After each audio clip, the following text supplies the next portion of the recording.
Hello ladies and gentlemen, it's Peter Tobler from Jörn Springer's Auction House. I'm here with our firearms specialist, Magister Mötz, and today we're going to browse through a wonderful set of collectible pistols. It's maybe the most famous and most iconic pistol system ever, because this kind of shape, when you browse somewhere, how does a pistol look like? That's obviously the shape you're going to see before everything else, especially considering everything that is 100 years old and older. And we're going to talk about it. Obviously, it's Parabellum pistols, so the famous Lugers, and some very specific and iconic models of this period. Could you please go through it and show us what was so specially interesting about each and every model? This model is a so-called hunting carbine, model 1902, and it's a very old-fashioned design based on the Burkhardt pistol, because George Luger was ordered by DWM, the Berlin arms factory, to redesign the model 1993 Burkhardt pistol to a more handsome gun. He did it, and in 1900, the model 1900 was introduced in the Swiss army, which was a big success. Look here for this detail. It's a breech catch which was a leftover from the Burkhardt. It was not necessary any longer with the Luger system, and it blocked the toggle link until the recoil was finished and the breech was opened to reload and to throw out the fired case. The hunting carbine had a shoulder stock. We will show you then a little bit later. And the barrel was long, about 30 centimeters, and the caliber, the original caliber, like introduced in Switzerland, the first caliber with the Luger pistol was 30 Luger, or 7,65 Parabellum, called in Europe. So this 1902 hunting carbine is a very rare item, and this pistol is the Swiss pistol model 1900/29. It's a little bit a modernized variation of the Swiss pistol, but the barrel length of 5 inches and the caliber 30 Luger remained the same through the Swiss army usage, which went up to the 1970s. So it's already a little bit the later version of the Swiss. I think this area was shaped differently on the first years. So when it comes to these two models and now the later one, we're going to see there's so many variants, and there are some key technological features, like this one is totally iconic. So this kind of version we're going to see super rarely. We saw hundreds of Lugers, but this one you see every few years. You have a chance on this one. Absolutely iconic. But this was still in use with the model 1900 in Switzerland. But the modernized model 1900/06 and /29 didn't have this feature any longer. Cool. Yeah. And you will see when we go now through all the other models, two main difference also. We see grip safety and also a different position of the sight safety. So these ones are, for example, at the moment on the lower position, they are in firing position. Meanwhile, the other versions will be on the top side in firing position. So it changes a little bit on the way how the configuration was made. So we now come in the area of that what we could more or less, we have, I think, one step ahead, and then we go for the famous P08. Yeah.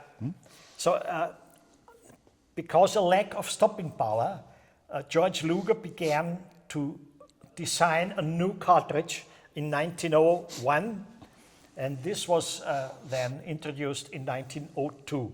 The famous 9mm Luger caliber which is now the most wide used caliber in arms history all over the world. The industry standard. Every arms factory in the world produces 9mm Luger. And the first introduced arm in this caliber was the pistol 04 with the German Navy. It has a 15 centimeter long barrel, which is longer than the later Army model, which had only 4 inches, 10 centimeters, and this had 6 inches, 15 centimeters. In the German Navy, there was also a shoulder stock with a pistol holster fixed on it, like this here. And then the big event in 1908, a pistol in 9mm caliber with 4-inch barrel, 10 centimeters long inch barrel, was introduced in the German army. And this pistol was called P08, Pistole 08, originally made by DWM. And the first variants had no bolt catch. As you can see, there's no bolt catch. But the later models from 1913 on had the bolt catch, so that the breech keeps open when there's no ammunition in the magazine. From the early 1930s on, the pistol production was transferred from Berlin, DWM, to Mauser in Oberndorf, and this was the code for Mauser. 42 was the code, the military code for Mauser production, in this case of 1939, the beginning of World War II. It was the standard handgun of the German army in First and Second World War, and in 1942 replaced by the Walter P08. We have to consider, but even after the World War, those models have been kept in service for some kind of armies as well. Yeah. It was a was, superior for example, system. Introduced in Norway until it was replaced by Glock in the 1980s. Yeah? And a very special model was introduced in World War I, the artillery model, with a long 20 centimeter long barrel, 8 inches long, and a tangent sight. Yeah, you could shoot up to 800 meters, which is in practice more or less impossible. And the shoulder stock with the attached holster, you can use it like a carbine. Yeah.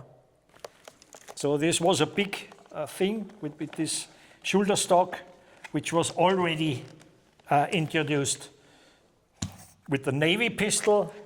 And in the 1930s, Mauser exported a lot of these artillery models to Persia, today Iran.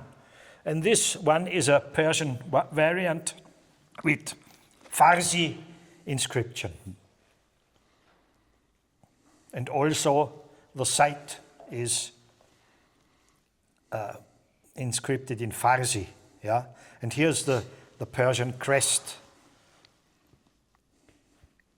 So it's a very rare variant and in a good condition. Of an already rare pistol. So yeah. These are totally iconic models in the way of their system works and how was their impact on the whole industry, whether it's army, police or civil use.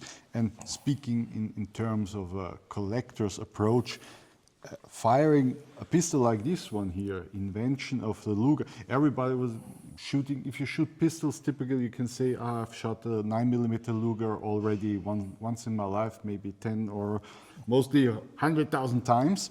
So this is the option to shoot the original pistol that was, or the original pistol that shaped this design of a caliber and made, so there's a huge impact. It's like, oh, I used a smartphone before, or maybe you used the first ever iPhone or the first ever smartphone even before back then, and have it still in your possession. So absolutely cool to have an option like this, or some technological features like this one.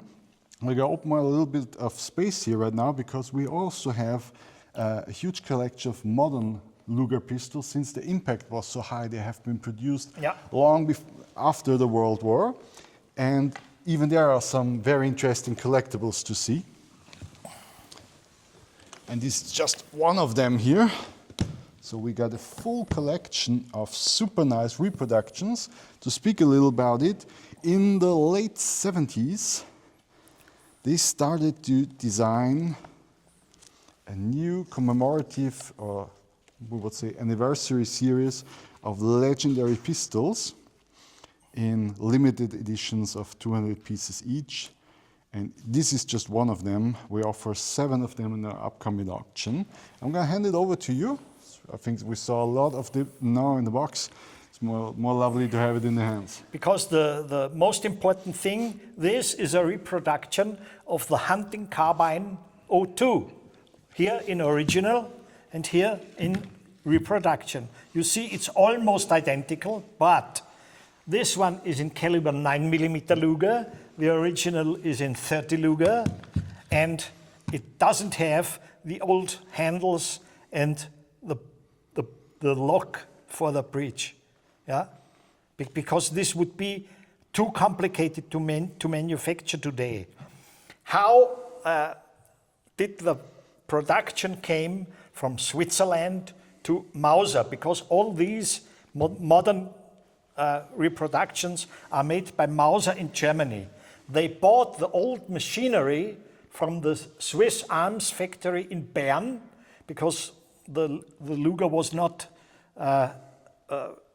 actual anymore in Switzerland, and so the Swiss bought the machinery. They sold the machinery to Mauser, and with this machinery and tools, they began these series of commemorative models in all variants. And here in this case, you have the shoulder stock, which of course existed also for the model 02.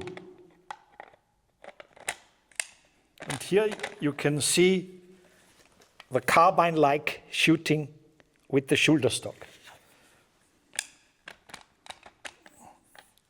Yeah, that's a very interesting set with spare magazine, tools, and as you can see, the DWM logo on the first tool link, but of course not original, because it's made by Mauser, as you can see here in the lid of the box. Yeah, they got the license, so it's okay so far. Yeah. Wonderful. So thank you for introducing us to this, what I could consider is almost the holy grail area about small arms collecting, because it never really ends.